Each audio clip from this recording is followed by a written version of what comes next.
Hello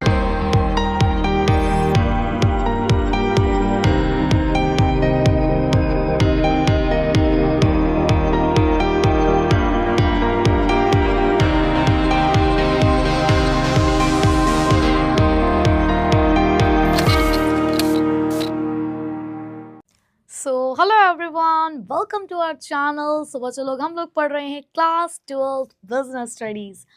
और आज की क्लास है बहुत ही खास, सच में, क्योंकि आज हम लोग करने वाले हैं अपने कोर्स का लास्ट चैप्टर स्टार्ट। मतलब ये जो हमारी जर्नी चैप्टर नंबर 1 से स्टार्ट हुई थी, आज ये हमारे आखिरी चैप्टर यानी कि चैप्टर नंबर 12 तक पहुंच चुकी है। और इसके बाद हमारी ये जो डिटेल्ड वाली क्लास है, जिसमें हम बहुत सारी मस्ती, बहुत सारी बातें, बहुत सारे कंटेंट के साथ अपने चैप्टर को पढ़ते हैं, डेफिनेटली ये उसके लिए आखिरी क्लासेस चल रही हैं। क्योंकि उसके बाद तो वन शॉट्स, रिविजन्स, ये सब कुछ चलेगा, तो इतनी सारी बातें हम कहाँ ही कर पाएंगे। तो बस एक मेमोरेबल क्लासेस की तरफ हम लोग बढ़ रहे हैं कि एक मेमोरी हमारी कहीं ना कहीं स्टार्टिंग वाली क्लासेस में बनती है, क्योंकि उस टाइम पे हम लोगों ने एक दूसरे को जानना शुरू किया था। और एक मेमोरी डेफिनेटली इस आखिरी चैप्टर के साथ हमारी बनेगी, क्योंकि ये सफ़र, ये जर्नी जो हमारी शुरू हुई थी उस चैप्टर नंबर 1 से आज चैप्टर नंबर 12 तक पहुंच चुकी है। सो डेफिनेटली मेरे तो दिल के बहुत करीब रहेगा ये चैप्टर, क्योंकि इसके साथ मुझे लगेगा कि हाँ, मैंने पूरे अपना 100% दे के अपने पूरे दिल से आपको सारे चैप्टर्स पढ़ाए हैं। और उम्मीद करती हूँ कि मैंने जितना भी कुछ आज यहाँ पर आपको पढ़ाया है इस पूरे साल के अंदर, वो डेफिनेटली आपको आपके बोर्ड एग्जाम्स में अच्छे से अच्छे मार्क्स स्कोर करने में आपकी मदद करेगा। और आपका जो सपना है, जो भी आपके ड्रीम मार्क्स हैं, वो आपको दिलवाने में मदद करेगा। ठीक है, तो चलिए बच्चों, अपने लास्ट चैप्टर के साथ अपनी डिटेल्ड वाली क्लास की लास्ट जर्नी को स्टार्ट करते हैं। सो फटाफट से अटेंडेंस लगाइए, और ये वाली अटेंडेंस बहुत खास है मेरे लिए। तो डेफिनेटली प्लीज़ जितने ही बच्चे क्लास अटेंड करें, वो आज के अटेंडेंस को ज़रूर लगाएं। और आज के अटेंडेंस के साथ फिर से अपना नाम और आप कौन से स्टेट से हैं वो मुझे बताइएगा। और कितने बच्चे मेरे से चैप्टर नंबर 1 से जुड़े हुए हैं, प्लीज़ वो भी ज़रूर यहाँ पर मुझे कमेंट बॉक्स में बताइएगा। ठीक है, तो चलिए बच्चों, स्टार्ट करते हैं अपना chapter number 12, which is consumer protection. तो बच्चों, सबसे पहले तो मैं आपको यहाँ पर ये समझा दूँ कि हमें कंज्यूमर प्रोटेक्शन चैप्टर के अंदर पढ़ना क्या क्या है। ठीक है, तो हमारा क्या कंटेंट है जो हम इस चैप्टर के अंदर कवर अप करने वाले हैं।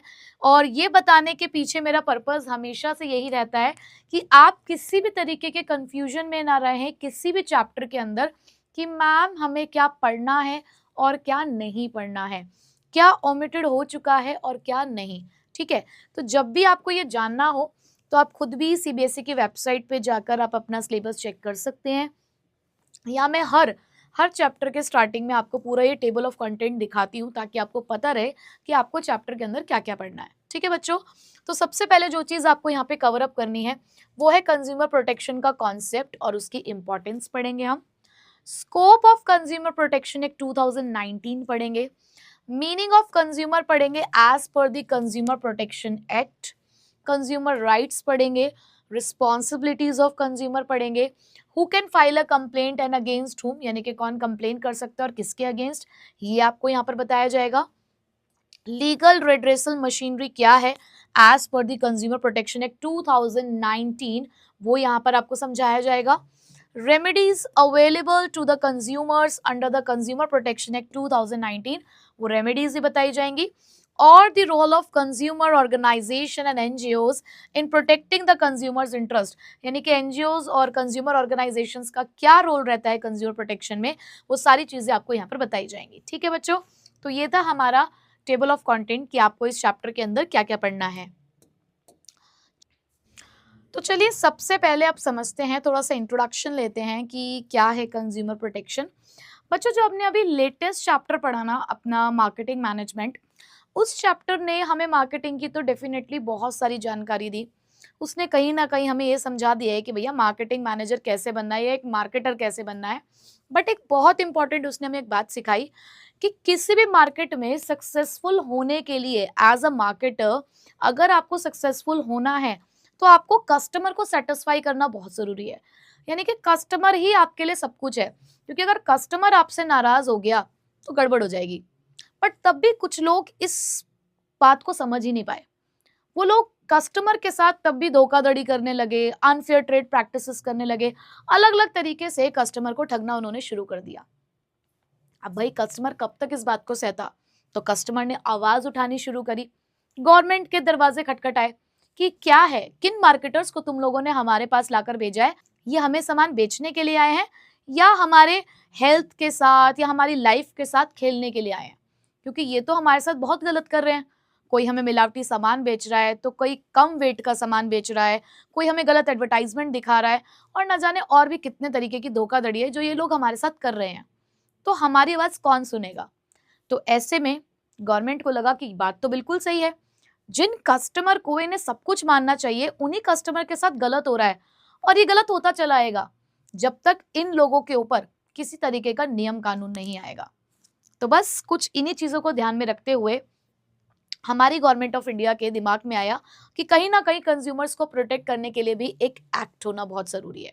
तो कंज्यूमर प्रोटेक्शन एक्ट 1986 पुराना एक्ट था हमारा, उसके बाद उसके अंदर कुछ चेंजेस हुए, अमेंडमेंट्स हुए, और अभी फिलहाल जो हम लोगों को यहाँ पर डिस्कस करना है वो है कंज्यूमर प्रोटेक्शन एक्ट 2019, जिसमें कंज्यूमर्स की इंपॉर्टेंस समझाई गई है, जिसमें ये समझाया गया है कि किस तरीके से एक कंज्यूमर अपने आप को प्रोटेक्ट कर सकता है, क्या राइट्स उसके पास अवेलेबल हैं, क्या रिस्पॉन्सिबिलिटी है बीइंग अ कंज्यूमर उसकी, और कभी अगर उसके साथ कुछ गलत हो भी जाता है तो उसे कहाँ जाना है और उसे किस तरीके का रिलीफ यहाँ पर उनसे मिल सकता है। तो ये सारी चीजें इस चैप्टर के अंदर हम लोग यहाँ पर डिस्कस करने वाले हैं। तो पहले के टाइम पे क्या होता था कि प्रोडक्ट ओरिएंटेड मार्केट थी। अब प्रोडक्ट ओरिएंटेड मार्केट कहने का मतलब है कि मार्केट में पहले प्रोडक्ट आता था, डिमांड अपने आप उसके बाद अराइज होती थी। मतलब कि कस्टमर्स को ये नहीं देखा जाता था कि कस्टमर क्या कह रहा है, क्या मांग रहा है, नहीं, जो हमारा सेलर था वो अपने अकॉर्डिंग ही सामान बनाता था। और बहुत ही एक कह सकते हो एक चीज फेमस थी उस टाइम पे, एक बात बोली जाती थी, कैविएट एम्पटर। अभी कैविएट एम्पटर का मतलब क्या होता था? लेट द बायर बिवेयर, यानी कि बायर सावधान हो जाए, क्योंकि यहां पर चलेगी मार्केट में सेलर की। पर ऐसा कब तक चलता? प्रोडक्शन कॉन्सेप्ट से तुमने शुरुआत की थी, याद करो, और तुम सोसाइटल मार्केटिंग कॉन्सेप्ट तक पहुंचे, और मार्केटिंग कॉन्सेप्ट ने तुम्हें क्लियरली ये बात बता दी थी कि customer satisfaction is the key to the market success, कि अगर आपने कस्टमर को सेटिस्फाइड नहीं किया, उनको ज्यादा सावधान करने की कोशिश करी, तो बेटा तुम सावधान हो जाओगे एक दिन। तो इसीलिए धीरे धीरे ये चीजें बदली और हमारी इकोनॉमी, और कह सकते हो हमारी मार्केट ओरिएंटेड इकोनॉमी बन गई। यानी कि पहले मार्केट में आओ, घुसो, देखो कस्टमर को क्या चाहिए, उसी के अकॉर्डिंग आपको सामान बनाना है। और इसीलिए ये बात भी बदल गई और बोला गया कैविएट वेंडिटर कि अरे ओ सेलर, अब तुम बिवेयर हो जाओ, अब तुम सावधान हो जाओ भाई, क्योंकि अब तो हमारे साथ सरकार भी है, उसने भी हमारे लिए कुछ एक्ट बना दिया है, और अगर तुमने शैतानी करी, अगर तुमने हमारे साथ गलत काम किया, तो भाई देख लेना, तुम तो जेल के अंदर जाओगे। क्यों? क्योंकि एक्ट आ गया है, पेनल्टी भी लगेगी, पनिशमेंट भी मिलेगी। तो अब तुम सावधान हो जाओ, अब हम सावधान नहीं हो रहे हैं, ठीक है।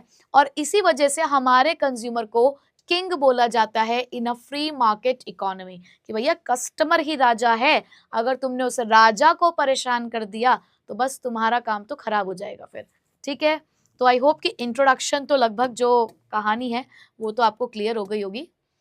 अब जैसे कि मैंने आपको बताया कि क्यों जरूरत पड़ी थी कंज्यूमर प्रोटेक्शन की, ठीक है ना यार, जैसा काम चल रहा था चलने देते, क्यों ही आपको एक एक्ट बनाने की जरूरत थी? क्या कंज्यूमर खुद नहीं कर सकता था कुछ भी? तो देखो यहाँ पर कुछ बातें समझाई गई हैं कि क्यों कंज्यूमर प्रोटेक्शन एक्ट की हमें जरूरत पड़ी। सबसे पहले हमारे कंज्यूमर की फिजिकल सेफ्टी के लिए बहुत सारे प्रोडक्ट्स ऐसे होते हैं जो कहीं ना कहीं हमें हार्म कर सकते हैं, हम फिजिकली हमें हार्म कर सकते हैं, क्योंकि अगर हम उनका यूज करते हैं तो अगर इस तरीके के प्रोडक्ट को गलत तरीके से बनाया जाएगा, अपने प्रॉफिट को इंक्रीज करने के लिए उसमें नकली सामान लगाया जाएगा, तो कल को हमारे साथ किसी न किसी तरीके का हादसा हो सकता है। तो हमारी फिजिकल सेफ्टी के लिए जरूरी है कि उनके मन में एक डर हो कि उनको इस तरीके का गलत सामान नहीं बनाना है।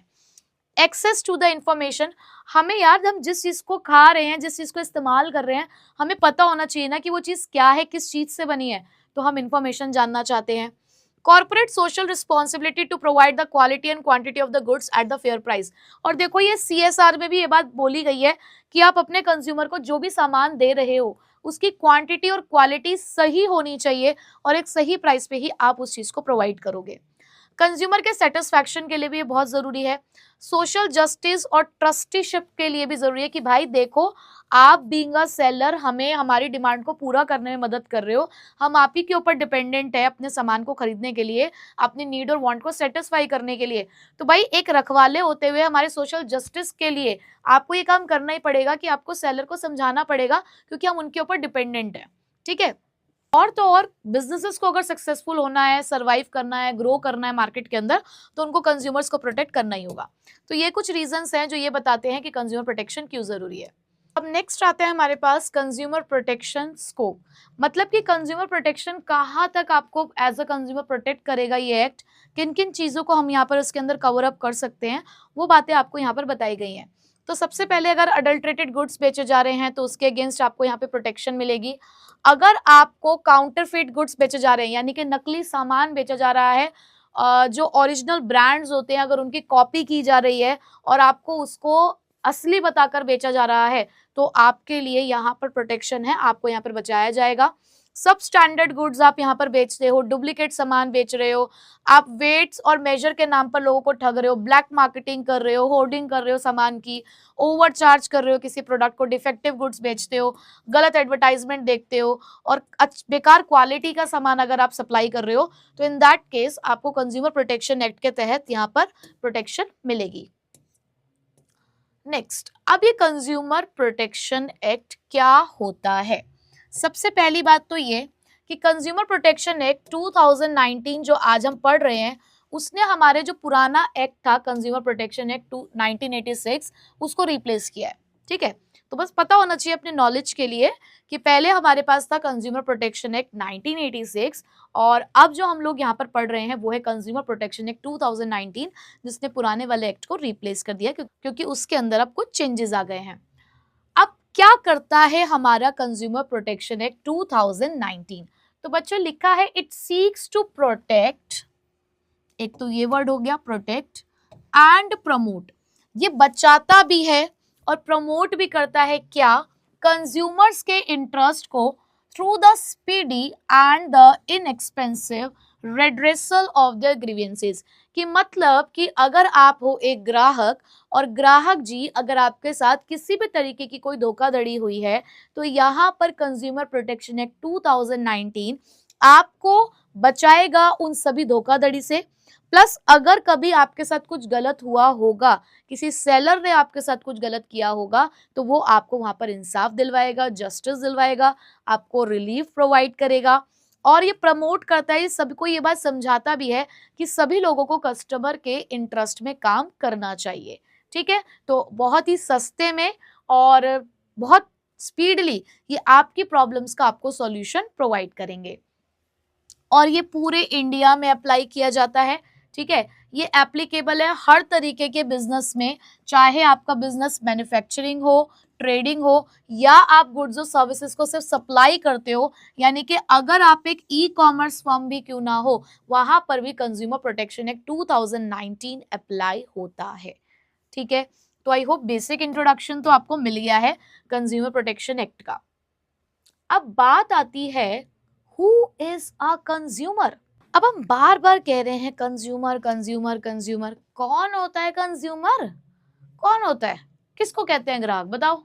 अब तुम कहोगे कि मैम हर एक वो व्यक्ति जो किसी भी दुकान से सामान खरीदता है वो ग्राहक होता है, वो कंज्यूमर होता है।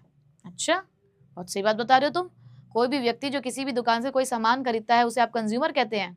शाबाश, ठीक है, मैं तुम्हारी बात मान भी लेती हूँ बेटा, मैं तो तुम्हारी बात मान लूंगी, पर तुम्हें पता है ये एक्ट अपनी बात को मनवाने के लिए ना बहुत सारे शब्दों का इस्तेमाल करते हैं। इन्हें कोई भी बात सिंपल तरीके से बोलनी नहीं आती, ये तो बहुत लंबी चौड़ी डेफिनेशन देंगे तुम्हें कंज्यूमर की। और देख लो ये सारी बातें बोली है उन्होंने कंज्यूमर के बारे में, इनकी नजरों में ये जो सारे काम करेगा वो कंज्यूमर होता है। और हमारी नजरों में क्या है कि अगर हमने देख लिया कि कोई भी व्यक्ति किसी दुकान से कोई सामान खरीद के लेकर आ रहा है खुद के लिए, पर्सनल कंजप्शन के लिए, तो भाई वो कंज्यूमर है ना। तो लेकिन इनकी लैंग्वेज में देख ले कि यह क्या कह रहे हैं कि कौन कंज्यूमर होता है। चलो देखते हैं, एक एक चीज का मैं आपको यहाँ पे मीनिंग समझाऊंगी। कहते हैं a consumer is a person. वाह, क्या नई बात बताई ना इन्होंने, कहा कंज्यूमर इज अ पर्सन। ठीक है भाई, ये कंज्यूमर एक व्यक्ति है हु बायज एनी गुड्स और अवेल्स द सर्विसेज। वो कहते हैं कि कंज्यूमर एक वो व्यक्ति है जो सामान खरीदता है, चाहे वो गुड्स खरीदता हो, चाहे वो किसी सर्विस को अवेल यानी कि सर्विस को इस्तेमाल करता हो, for a consideration. For a consideration का मतलब होता है बेटा कि किसी पैसों के लिए कुछ ना कुछ तो दिया हो ना बदले में। भाई आपने किसी व्यक्ति से कोई सामान खरीदा या उसकी सर्विस ली है तो बदले में कुछ तो देना पड़ेगा। अब जैसे कि मैंने याद करो मार्केटिंग में तुम्हें एक्सचेंज प्रोसेस में बताया था, तुम कह रहे हो कि अच्छा हमने तुमसे सामान खरीद लिया है, जीते रहो खुश रहो, तुमने दुआएं बांट दी हैं और तुमने उसको एक स्माइल चिपका दी कि आपने मैं सामान भेज दिया, थैंक यू, ये आपने बोल दिया तो हो गया, सामान बिक गया, आप बन गए कंज्यूमर उसके। नहीं भाई, उसको कुछ ऐसा दो बदले में जो उसके काम आए, जो उसके लिए एक वैल्यू जनरेट करता हो। अब तुम यहाँ पे किसी का नंबर मत पकड़ा के आ जाना कि देखो मैडम उसके काम तो आएगा ही ना, ना बेटा ना। यहाँ पर मतलब है कि आपने जो गुड्स खरीदे, जो सर्विस ली, उसके बदले में जो उसने अपने चार्जेस मांगे होंगे आपसे, भाई गुड्स का अमाउंट होगा, सर्विस के कुछ चार्जेस होंगे, वो आपने पे करना है, मतलब कुछ ना कुछ बदले में आपको देना है जो आपका सेलर एक्सेप्ट करना चाहता हो। ठीक है, तो एक कंसिडरेशन होना चाहिए which has been paid। अब हो सकता है वो पैसा आपने पे कर दिया हो, हैंड टू हैंड आपने पे कर दिया, या तुम निकम्मे नालायक हुए और तुमने कहा कि हम तो प्रॉमिस कर रहे हैं, हम तो वादा करेंगे और जो वादा करेंगे उसको निभाएंगे भी। यानी कि आपने या तो वो पैसा पे कर दिया है या उसके लिए प्रॉमिस कर दिया है। कहने का मतलब है कि ये जो परचेजिंग या सेलिंग है, ये कैश में भी हो सकती है, क्रेडिट में भी हो सकती है, यानी कि उधारी वाला काम भी चल रहा है, कैश सेल्स भी चल रही है। ठीक है, और पार्टली पेड और पार्टली प्रॉमिस्ड, या ऐसा भी तो हो सकता है ना कि यार देखो हमने 4,000 का सामान खरीदा है, अभी 1,500 रुपए रख लो, बाकी के 2,500 रुपए एक महीने बाद ले लेना। मतलब कुछ पैसा दे दिया और कुछ पैसे के लिए आपने प्रॉमिस कर दिया, तो ऐसा भी हो सकता है, कोई दिक्कत नहीं है। और under the any scheme of deferred payment. अब डेफर्ड का मतलब क्या होता है बेटा, जो चीज आगे आगे खिसकती खिसकती जाती है, मतलब जिस चीज को आपको इन फ्यूचर पे करना है। डेफर्ड मतलब लॉन्ग टर्म, कि आपने इस पैसे को कभी फ्यूचर की किसी डेट पे आपने पे करना है। मतलब हो सकता है कोई ऐसा सामान खरीदा जिसके लिए आपने लोन लिया, जैसे कि हमने घर खरीदा, कार खरीदी, तो उसके लिए एक डेफर्ड पेमेंट स्कीम चल रही है, मतलब लगभग 10 साल 20 साल के लिए हमने यहाँ पर आपसे उधारी ले ली है। ठीक है, तो मतलब पहले पॉइंट में सिर्फ इतनी बात बोली कि पहली बात तो एक कंज्यूमर एक व्यक्ति है, व्यक्ति एक पर्सन है जो या तो गुड्स खरीदता है या सर्विस अवेल करता है, लेकिन किसी कंसिडरेशन के लिए, बदले में कुछ देगा। अब वो जो दे रहा है पैसा वैसा जो भी, या तो उसने पे कर दिया या प्रॉमिस कर दिया, या कुछ दे दिया कुछ के लिए प्रॉमिस कर दिया, या कोई और उसकी डेफर्ड पेमेंट स्कीम है जिसके तहत उसने वो सामान खरीदा या सर्विस ली। ठीक है, पहले पॉइंट तो हमें क्लियर हो गया। अब कहते हैं it include any user of such goods और beneficiary of the services if such use is made with the approval of the buyer. मतलब वो कह रहे हैं कि वो सारे यूजर्स, कोई भी वो यूजर्स इसके अंदर आ सकते हैं जिन्होंने या तो वो गुड्स खरीदे हो या सर्विसेज के बेनिफिशियरी बने हो, अगर उसका यूज बायर के अप्रूवल से हो रहा है। मतलब हम एज अ बायर हम पे कर रहे हैं सामान के लिए, तो उस चीज का इस्तेमाल हमें कैसे करना है ये भी तो हम पे डिपेंड करेगा। हमारा अप्रूवल है कि हमें उस चीज को कैसे करना है, कैसे इस्तेमाल करना है, तो भैया बायर का अप्रूवल होना चाहिए, ऐसे जोर जबरदस्ती सेलर की तरफ से नहीं चलेगी। ठीक, ओके, ये बात भी हमने मान ली। It applies to both the online and the offline transaction. अब चाहे वो ट्रांजेक्शन तुमने ऑनलाइन करी ऑफलाइन करी, सबके लिए यही बात यहाँ पर फॉलो की जाएगी। Any person who obtains the goods or avails the services for the resale or the commercial purpose is not treated as consumer। और एक बात उन्होंने और बोल दी कि ज्यादा चतुर चालाक बनने की कोशिश मत करना, कि अगर तुमने हमसे सामान इसलिए खरीदा है कि तुम खुद उसे आगे जाके बेच सको, तुम खुद उसे अपने कमर्शियल पर्पस यानी कि बिजनेस पर्पस के लिए इस्तेमाल कर सको, तो भाई तुम्हें हम कंज्यूमर नहीं कहेंगे। तुम मत आ जाना कंज्यूमर प्रोटेक्शन एक्ट 2019 में फिर हमारे पास। हमने कहा है कि वो व्यक्ति वो सामान सिर्फ अपने लिए खरीदेगा, आगे कमर्शियल पर्पस के लिए नहीं। बेचने के लिए अगर आपने कोई सामान हमसे खरीदा है तो आप कंज्यूमर नहीं है।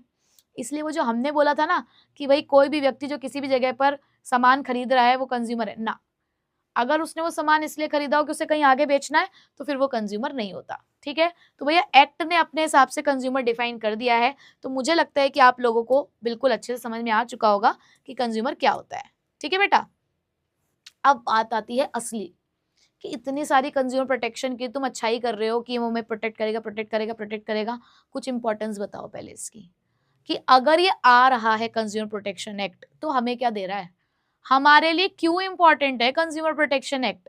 तो बेटा उसी की आपको इंपॉर्टेंस बताई जाएगी from the consumer point of view, कि कंज्यूमर्स के नजरों से, कंज्यूमर के पीओवी से अगर हम देखें, बहुत यूज करते हो तुम पीओवी, तो कंज्यूमर्स पीओवी से अगर हम देखें तो why the consumer protection is necessary. Justification 3 point देते हैं जिसके लिए we C you.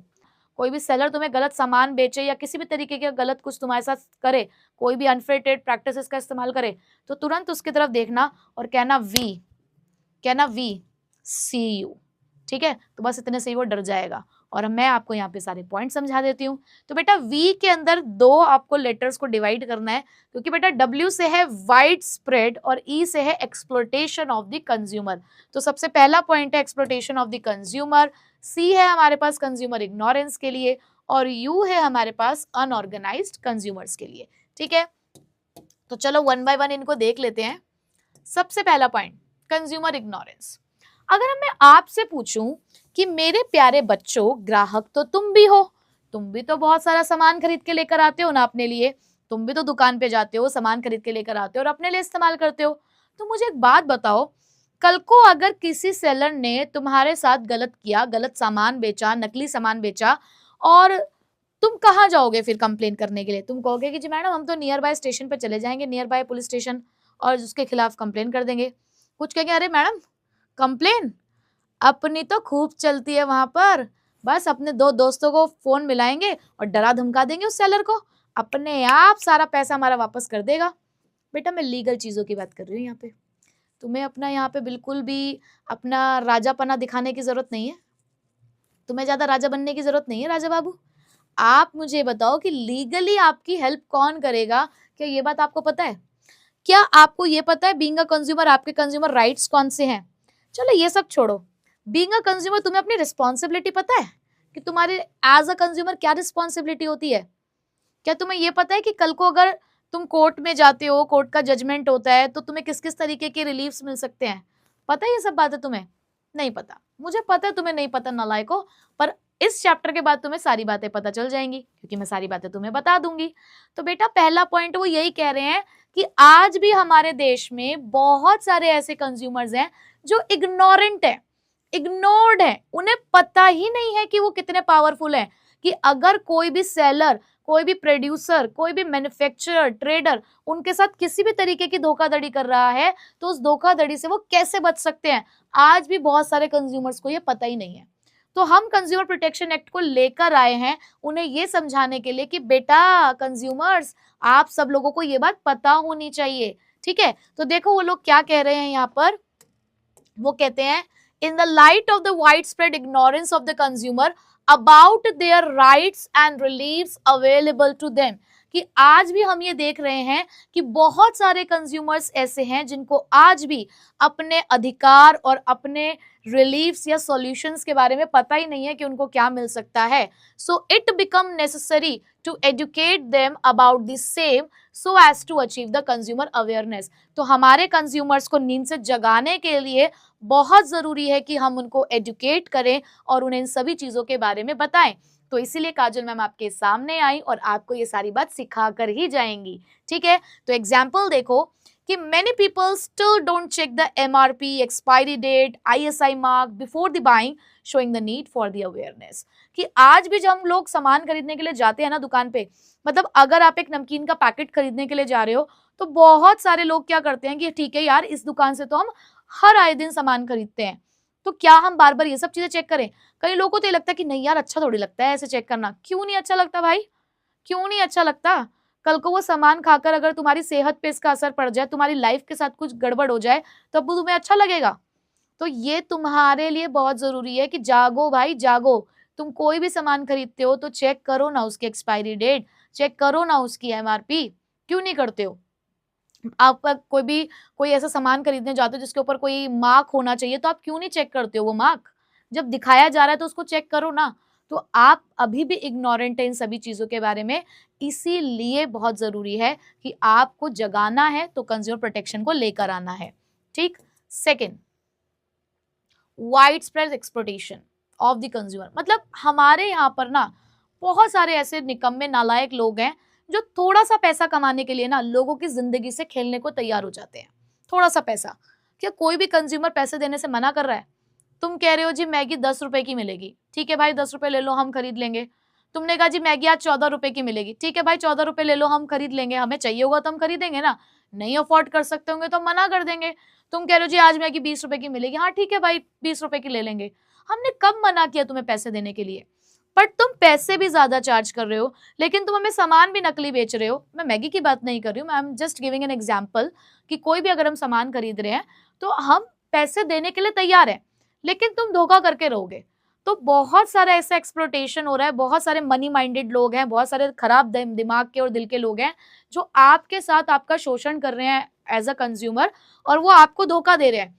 So consumer might be exploited by the unscrupulous, यानी कि डिसऑनेस्टी, कि बहुत सारे ऐसे बेईमान लोग हैं यहाँ पर और जो आपको एक्सप्लॉइट कर रहे हैं, यानी कि आपका एडवांटेज ले रहे हैं, एंड अनफेयर ट्रेड प्रैक्टिसेस, और बहुत सारी गलत ट्रेड प्रैक्टिसेस का इस्तेमाल कर रहे हैं, जैसे कि डिफेक्टिव सामान देना, अनसेफ प्रोडक्ट को बेचना, अडल्ट्रेशन यानी कि मिलावट करना, फॉल्स और मिसलीडिंग एडवर्टाइजमेंट, मतलब गलत एडवर्टाइजमेंट दिखा रहे हो आप, जो दिखा रहे हो वो आप बेच नहीं रहे हो, ब्लैक मार्केटिंग आप लोग कर रहे हो, यानी कि आप एक ही चीज की अलग अलग प्राइस हमें देखने को मिल रही है, तो ये गलत चल रहा है, बहुत ज्यादा एक्सप्लॉइटेशन हो रहा है। So consumer need the protection against such mall practices.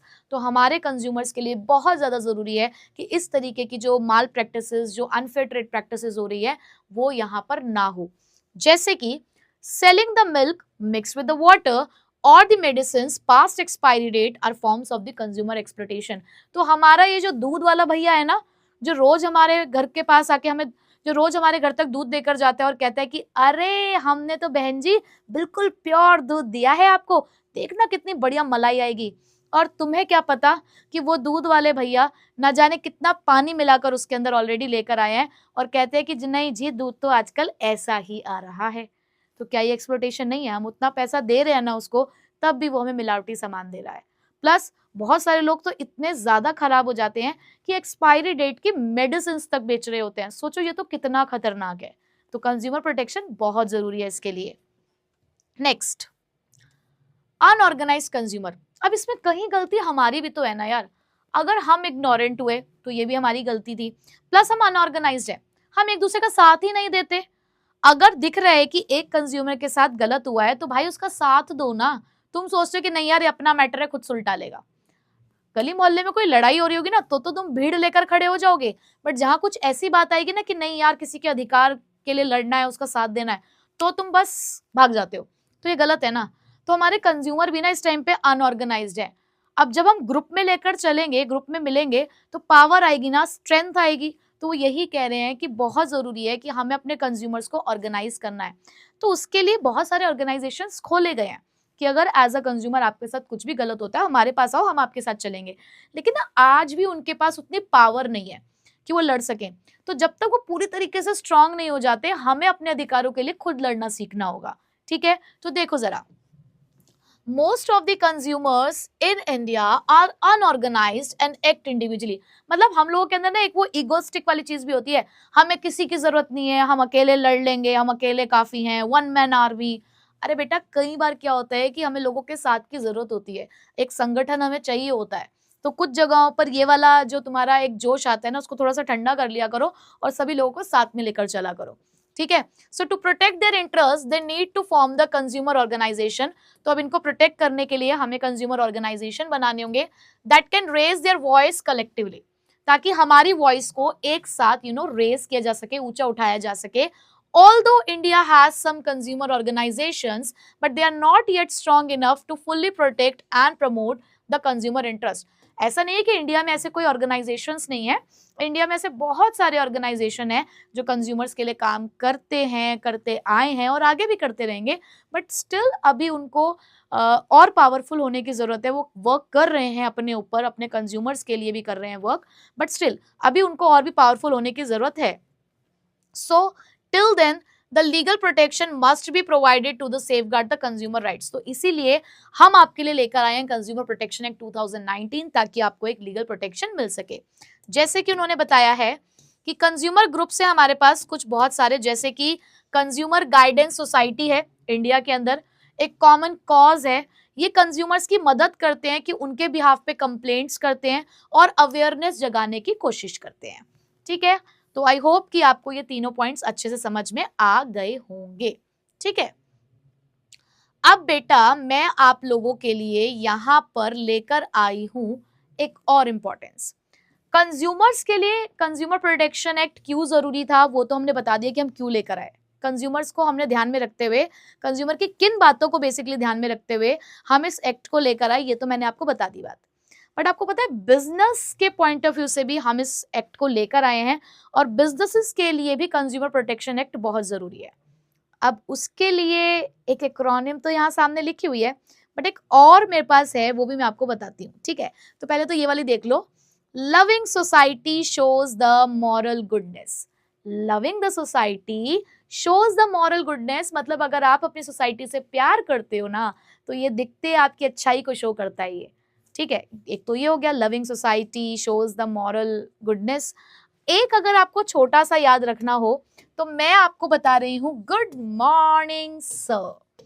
इसके लिए आपको अपने सर को गुड मॉर्निंग कहना पड़ेगा, जिसमें जी से होगा गवर्नमेंट इंटरवेंशन, एम से होगा मॉरल जस्टिफिकेशन, एस से होगी सोशल रिस्पॉन्सिबिलिटी, आई से होगा इंटरेस्ट ऑफ द बिजनेस और आर से होगा रिसोर्सेज।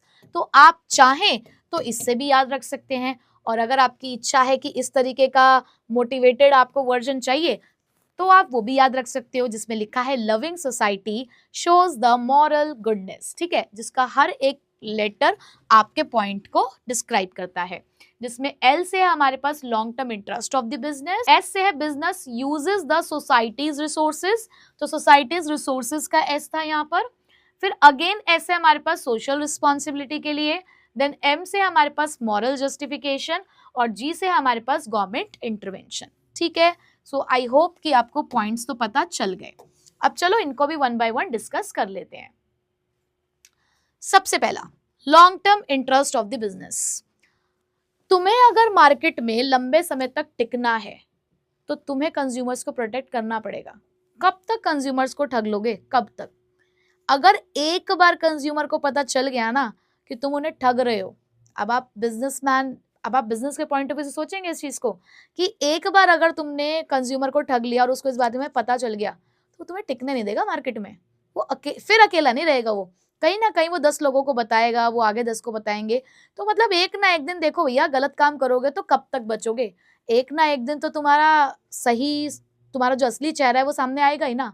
तो अगर किसी भी बिजनेस फर्म को मार्केट में लंबे समय तक टिकना है, आपका लॉन्ग टर्म इंटरेस्ट है आपके बिजनेस को सेटअप करने के लिए, आप लंबे समय तक मार्केट में टिकने के लिए आए हो, तो भैया आपके साथ जो जुड़े हुए कंज्यूमर्स है ना, तो थोड़ी सी जरा उनकी केयर कर लो, उनके बारे में सोच लो, क्योंकि वो फिर आपको यहाँ पर काम नहीं करने देंगे।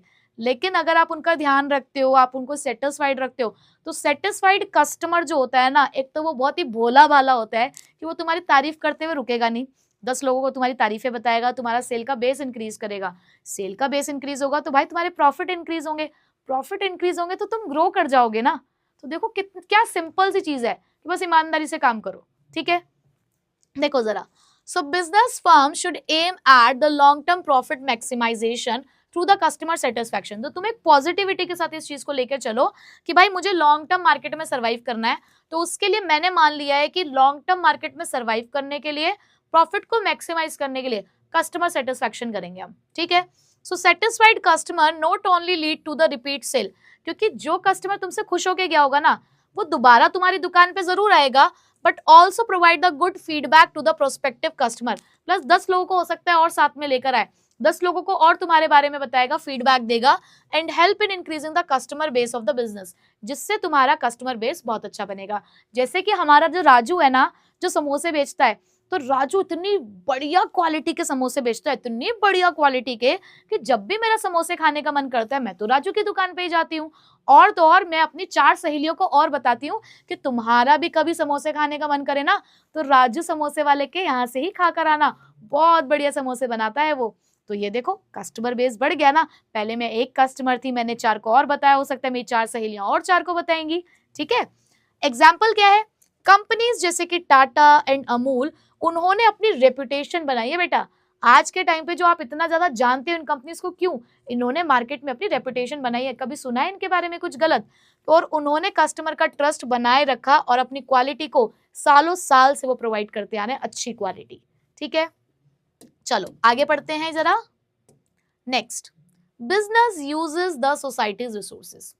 अब एक बात बताओ यार, अपने बिजनेस को करने के लिए तुम्हें इनपुट जहां से मिल रहा है, अल्टीमेटली आउटपुट भी जाके तुम्हें वहीं पर देना है, तो क्या तुम गलत काम करोगे?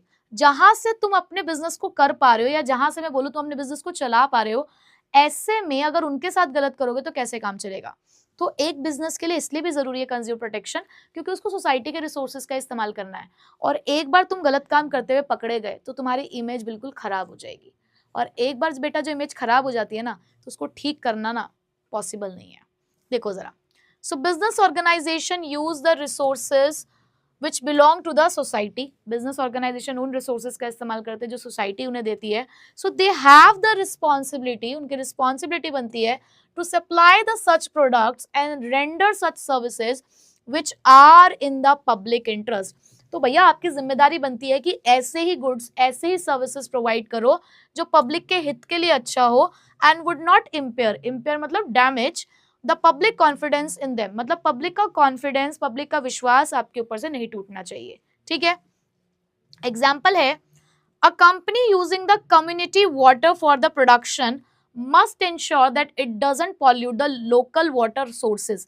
मतलब एक कंपनी क्या करती है, जो कम्युनिटी वाटर है उसका इस्तेमाल करती है अपने प्रोडक्शन के लिए, तो उसको इस बात को इंश्योर करना चाहिए कि भाई उसकी वजह से हमारे जो लोकल वाटर रिसोर्सेज है ना वो पॉल्यूट ना हो। ठीक है, तो क्योंकि आप हमारे रिसोर्सेज का इस्तेमाल करो तो हमारे साथ फिर गलत मत करना। Next, social responsibility. अरे भाई क्लास 11th में पूरा एक चैप्टर पढ़ के आए हो तुम, सोशल रिस्पॉन्सिबिलिटी। और कहीं ना कहीं जब आपने उसमें पढ़ा था डिफरेंट इंटरेस्ट ग्रुप, तो वहां पर एक ग्रुप कंज्यूमर्स का भी था, कम्युनिटी का भी था। Being a socially responsible business, आपकी रिस्पॉन्सिबिलिटी बनती है अपने कंज्यूमर्स के टुवर्ड्स कि आपको किस किस तरीके की गलत बात नहीं करनी है। आपके बिजनेस एथिक्स भी यही कहते हैं कि आपको इन सब चीजों के अंदर नहीं आना है, एंटी सोशल एक्टिविटीज में आपको नहीं आना है। ठीक है, देखिए जरा क्या कहते हैं ये कह रहे हैं a business has a social responsibility towards the various interest group. वही बात उन्होंने बोली कि एक बिजनेस की रिस्पॉन्सिबिलिटी होती है बहुत सारे इंटरेस्ट ग्रुप के towards. So business organisation make money by selling the goods and providing services to the consumer. और आप पैसा भी कहाँ से कमाते हो? अपने गुड्स और सर्विसेज इन लोगों को बेच कर ही आपके पास पैसा आता है। So consumer form an important group among the many stakeholder. तो कंज्यूमर तो उन सब में एक बहुत इंपॉर्टेंट ग्रुप है आपके लिए, मतलब बहुत सारे स्टेक होल्डर्स हैं आपके। स्टेक होल्डर्स मतलब आपके इन्वेस्टर्स हैं, गवर्नमेंट है, शेयर होल्डर्स हैं, बहुत सारे लोग आपके साथ जुड़े हुए हैं। उनमें से कंज्यूमर एक बहुत इंपॉर्टेंट ग्रुप है, and their interest have to be well taken care of. तो उनका ध्यान तो आपको रखना ही चाहिए। For example, providing the honest product information and fair prices shows that the company values its social responsibility। मतलब कि आप सही जानकारी दे रहे हो अपने प्रोडक्ट के बारे में, सही प्राइस पर अपना सामान बेचते हो, तो ये आपकी तरफ से एक चीज को इंडिकेट करता है कि yes you are a socially responsible firm. ठीक है, तो ये चीज आपको करनी चाहिए। Next, moral justification. अरे भाई हमारे कुछ मॉरल वैल्यूज हैं या नहीं है? मतलब बिजनेस में एंटर हो गए हो गलत काम करने के लिए, मैं बिजनेस करूंगा, मैं बिजनेस से प्रॉफिट कमाऊंगा, लेकिन धोखाधड़ी करूंगा कंज्यूमर्स के साथ, नकली सामान बेचूंगा, मिलावटी सामान बेचूंगा, डिफेक्टिव सामान बेचूंगा। मतलब ये करने आए थे तुम बिजनेस? ऐसे बिजनेस करने आए थे? ऐसे प्रॉफिट कमाने आए हो तुम? कब तक कर लोगे ये काम? एक ना एक दिन बिजनेस खराब हो जाएगा। तो गलत है ना, मॉरल जस्टिफिकेशन है आपका कि आप अगर बिजनेस में आए हो तो भाई बिजनेस में आने का मतलब है कस्टमर को सेटिस्फाई करोगे सही तरीके से, ठीक है। देखो जरा, सो it is the moral duty of any business to take care of the consumer interest and avoid any form of their exploitation। भाई देखो, आपकी मॉरल ड्यूटी बनती है कि जब आप बिजनेस में घुसे हो तो आपको कंज्यूमर के इंटरेस्ट के लिए काम करना है और किसी भी तरीके के एक्सप्लॉइटेशन से आपको बचना है। A business must avoid the unfair trade practices. और प्लीज गलत काम मत करो ना। कैसे गलत काम नहीं करने भाई? मिलावट मत करो, ब्लैक मार्केटिंग मत करो, गलत एडवर्टाइजमेंट मत दो। मतलब लोगों की आंखों में धूल मत झोंको यार। तुम उनको सही सामान दो, वो तुम्हें सही पैसा देंगे, वो मना नहीं करते हैं। तो आपकी मॉरल ड्यूटी है कि आपको ये गलत नहीं करना है। एग्जाम्पल, एक्सपायर्ड मेडिसिन तुम बेच रहे हो, फॉल्स मिराकल क्योर जैसी एड दिखा रहे हो कि भाई ये लगाओगे तो ये हो जाएगा, ये दवाई खाओगे तो ऐसा हो जाएगा। ऐसी बातें मत बताओ लोगों को, मत बनाओ उन्हें बेवकूफ ऐसे। ये गलत है, ये आपकी मॉरल जस्टिफिकेशन को नहीं डिफाइन करता है, ठीक है। मतलब आपकी मॉरल ड्यूटी को डिफाइन नहीं करता। आगे बढ़ते हैं। Government intervention. अब क्या होगा फिर? जब तुम गलत काम करोगे तो कोई तो आएगा ना तुम्हें सुधारने के लिए, कोई तो आएगा ना तुम्हारी पिटाई लगाने के लिए कि भाई ठीक है तुम करो गलती, आ रहे हम, फिर लगेगी तुम्हारे ऊपर पेनल्टी, तुम्हें मिलेगी पनिशमेंट, कर लो। फिर हमने तो तुम्हें आजाद छोड़ा था, कर लो, अच्छे से काम कर लो, सही तरीके से काम कर लो, सीधे तरीके से कर लो। नहीं चला जा रहा ना तुमसे सीधे तरीके से। तुम्हारे पेरेंट्स भी तो कहते हैं कि बेटा अच्छे से पढ़ाई करो, जहां जाना है जाओ, कोई दिक्कत नहीं है, पूरी छूट है तुम्हें। लेकिन जब तुम्हें पूरी छूट मिल जाती है तो तुम्हें फ्रीडम मिलती है तो तुम कई बार करते हो ना उस फ्रीडम का मिसयूज, कई बार कर देते हो ना गलत हरकत। तो फिर पेरेंट्स को आना पड़ता है आपको सुधारने के लिए, क्योंकि भाई देखो excess of everything is bad. जरूरत से ज्यादा कोई भी चीज गलत होती है ना। तो यहाँ पर भी तो ऐसे हुआ, ये निकम्मे नालायक बिजनेसमैन, हमने इनको कहा सही तरीके से काम कर लो, ईमानदारी से कर लो, नहीं मान रहे थे। गवर्नमेंट आई, करेगी इंटरवेन, तो गलत काम करोगे गवर्नमेंट इंटरवेन करेगी, और गवर्नमेंट की दखल अंदाजी फिर तुम्हें पसंद नहीं आएगी। तो कंज्यूमर प्रोटेक्शन तुम्हारे लिए जरूरी है। देखो जरा, businesses that exploit the customers may face the legal actions or the government interference। तो जितने भी बिजनेसेस कस्टमर के साथ गलत करते हैं, या तो उन्हें लीगल प्रॉब्लम्स फेस करनी पड़ेंगी या गवर्नमेंट आएगी इंटरफेयर करने के लिए। And such intervention can damage the companies image and result in the loss of goodwill and the customer. Definitely अगर किसी के ऊपर इस तरीके के कोई लीगल एक्शंस हो गए, आप देख रहे हो कि गवर्नमेंट इंटरफेयर करे, इसका मतलब सबको ये पता चल जाता है, मोहल्ले पड़ोस में सबको पता चल जाए कि ये तो फर्म कुछ गड़बड़ कर रही है, हर आए दिन चक्कर लग रहे हैं यहाँ पे तो लोगों के, इसका मतलब कुछ तो गड़बड़ है दया, कुछ तो है ना। तो भैया आपकी पब्लिक इमेज खराब हो जाती है, और एक बार आपकी गुडविल खराब हो गई तो उसे बनाना बहुत मुश्किल हो जाता है। So businesses should voluntarily adopt the fair trade practices on focus on the customer satisfaction. तो समझदारी इसी में ही है, सही तरीके से काम करो और अपने कस्टमर को सेटिस्फाई करो। जैसे कि कोई कंपनी अगर पकड़ी गई अनसेफ प्रोडक्ट को बेचते हुए, तो गवर्नमेंट क्या करती है, उनके प्रोडक्ट्स को बैन कर देती है और हैवी फाइन्स लगाती है। फिर गवर्नमेंट ये नहीं देखती कि आप कितनी बड़ी कंपनी हो, अगर उसे पता चल गया कि तुम गलत सामान बेच रहे हो, वो तुम्हारे प्रोडक्ट को सीधे बैन कर देगी और इसका नुकसान तुम्हें भरना पड़ेगा फिर, ठीक है। तो बेटा ये कुछ इंपॉर्टेंस थी जो बताई गई है from the point of view of the business कि क्यों कंज्यूमर प्रोटेक्शन हमारे लिए जरूरी है। सो आई होप कि आज की सारी बातें आपको बहुत अच्छे से समझ में आ चुकी होंगी और सारे पॉइंट्स एकदम आपको क्लियर होंगे, ठीक है। तो बच्चों अब मैं आज की क्लास को करती हूँ यहीं पे खत्म, क्योंकि आज की क्लास थी हमारी थोड़ी सी इंट्रोडक्टरी क्लास, जहां पर आप लोगों ने समझ लिया है कि यस बेसिक थीम क्या है हमारे इस चैप्टर का, मतलब एक फैमिलियर हो गए हो आप इस चैप्टर के साथ कि इस चैप्टर में बेसिकली हमें क्या पढ़ना है, किस तरीके से पढ़ना है, ठीक है। तो मैं मिलूंगी आपसे नेक्स्ट क्लास में इसके आगे के कुछ कॉन्सेप्ट्स के साथ। So till then take care, bye bye. Thank you so much इस लेक्चर को पूरा ध्यान से देखने के लिए। आई होप आपको ये पूरा वीडियो लेक्चर बहुत अच्छे से समझ आया होगा। मुझे कमेंट करके ज़रूर बताना कि क्या ये वीडियो लेक्चर आपको अच्छे से समझ आया, और अगर आपके मन में कोई भी डाउट है इस वीडियो के अंदर तो प्लीज़ मुझे कमेंट करना, मैं पूरी कोशिश करूँगा आपके रिप्लाई करने की। हमारे चैनल को सब्सक्राइब ज़रूर कर लेना, और यहाँ पर जो प्लेलिस्ट्स आ रही हैं उन्हें अच्छे से फॉलो करना, इसमें आपकी कंप्लीट प्रिपरेशन हो जाएगी। एंड जाने से पहले हमारे इन सोशल मीडिया अकाउंट्स पर मेरे साथ पर्सनली कनेक्ट हो सकते हो, और मुलाकात करूँगा अब आपसे आपकी नेक्स्ट वीडियो में।